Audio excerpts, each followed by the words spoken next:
Hello, সবাই কেমন আছো? আমার এই হিমাচল ট্রিপটা তোমাদেরকে প্রথম থেকে একটু একটু করে দেখাবো।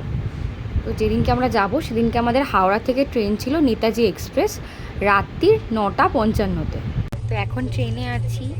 আজকে সারাদিনটাই আমরা ট্রেনে থাকবো, আর সেই জন্য দুপুরের তো খাবার খেতেই হবে। তো বাড়ি থেকে একটু একটু করে খাবার বানিয়ে আনা, যাতে ট্রেনটা আমাদের ভালোভাবে যায়। তারপর আমরা সেই দিনটা পেরিয়ে তার পরের দিন ভোর 4টের সময় নেমেছিলাম চণ্ডীগড় স্টেশনে। তারপরে সেখান থেকে আমাদের একটা ট্রাভেলার দাঁড়িয়েছিল আমাদের জন্য। তো সেখানে আমরা উঠে আমরা এখন সিমলার উদ্দেশ্যে রওনা হয়ে গেছি। আমাদের প্রথম স্টপ হচ্ছে সিমলা যাওয়ার পথে একটা ছোট দোকানে। এখানে আমরা এখন চা খাবো একটু। তারপর ভীষণ ঠান্ডা এখানে দেখেই বুঝতে পারছো বহুত ঠান্ডা। গাড়ি থেকে নেমে বুঝতে পারলাম ভীষণ ঠান্ডা। আর আমাদের যেখানে চা খাবো সেই হোটেলটা ছোট্ট একটা হোটেলের মতো, এটা তোমাদের দেখা। এটা ছোট্ট হোটেলটা, এখানে ছোটোখাটো খাবার চা পাওয়া যায়। আর ওদিকে দেখো সব আমাদের লোক, আমরা অনেকে একসাথে এসেছিলাম। আর বাইরে আমাদের ট্রাভেলারটা দাঁড়িয়ে আছে। আর বাইরেটা এখনও অন্ধকার, এখানে একটু দেরি করেই আলো হয়। তো আমরা একটু চা খেয়ে আবার রওনা দেব। আফটার চা গাড়িতে উঠে পড়েছি, আবার রওনা দিয়ে দিয়েছি।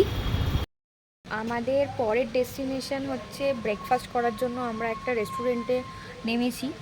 তো সেখান থেকে তোমাদের সাথে কথা বলছি।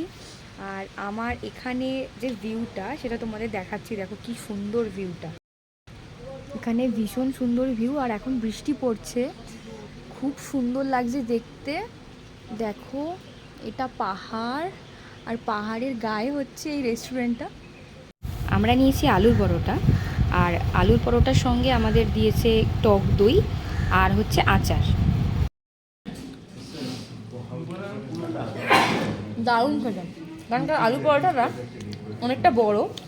আমাদের কলকাতাতে যেরকম আলু পরোটা পাওয়া যায় সেরকম নয়, অনেকটা বড়। আর বেশ ভালোই স্টাফিং আছে, আর ওপর দিয়ে না বাটার দিয়ে দিয়েছে।